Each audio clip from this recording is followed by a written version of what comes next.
What is up guys? Magandang umaga, tanghali, gabi sa ating lahat, lalo sa mga kababayan natin dyan sa ibang bansa, mga kababayan, sa mga kababayan nating OFW. Panibagong topic na naman tayo mga kababayan regarding nga po ito dito sa pagligal nga po ng dating Pangulong Duterte sa Pogo mga kababayan. Ano bang masasabi nyo dito mga kababayan?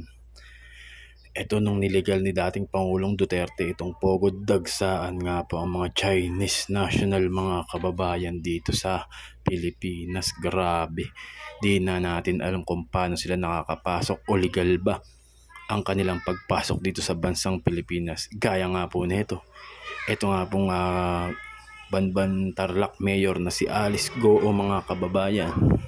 Ito ba, di ba hindi niya mapatunayan na totoong Pilipino siya mga kababayan? Anong masasabi niyo dun mga kababayan? At kung napanood niyo sa Parañaque mga kababayan, napakaraming Chinese national, yung iba wanted pa sa China mga kababayan. Mapapanood niyo ngayon sa video yung ilalabas natin mga kababayan. Dito nga po sa upload ng Rapid Tulfo in Action mga kababayan, dahil dagsana po ang Chinese dito. Mula nga yan ng niligal iyang Pogo na yan mga kababayan. Bakit naman po ganun? At meron pa akong video na ipapanood sa inyo mga kababayan. Ito nga po muna nung iniligal ni dating Pangulong Duterte. Ito nga pong Pogo na kinokontra yan ni Banat Bay noon mga kababayan. Watch this. Ngayon ang Pogo, yung Pogo na yan, malinis yan. Why? Because it gives us 2 billion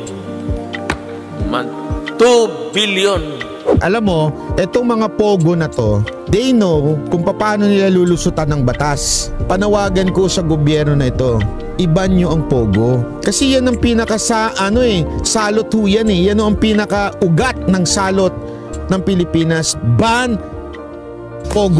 Ayun nga mga kababayan, napanood niyo mga kababayan. Ito nga pong dating Pangulong Duterte yung sinabi niya bago niya iligal itong Pogo mga kababayan. At ito naman mga kababayan, maisingit ko lang sa inyo yung video nga po ng mga Chinese national mga kababayan na mga nahuli sa Parañaque mga kababayan. Kung napanood nyo to, and then mga kababayan, hingian ko rin kayo ng komento kung ano masasabi nyo dito. Ito naman ng inyong panoorin. Tayo po nakatanggap ng reklamo mula po sa mga homeowners ng multinational village sa may Parañaque kung saan nangangamba sila yung biglang pagdagsa ng mga Chinese nationals. Kaduda-duda na po yung status. Umilos agad ng immigration. Pusasan nyo! Pusasan nyo! Pusasan nyo! Bisipain! Chomino! Hoy!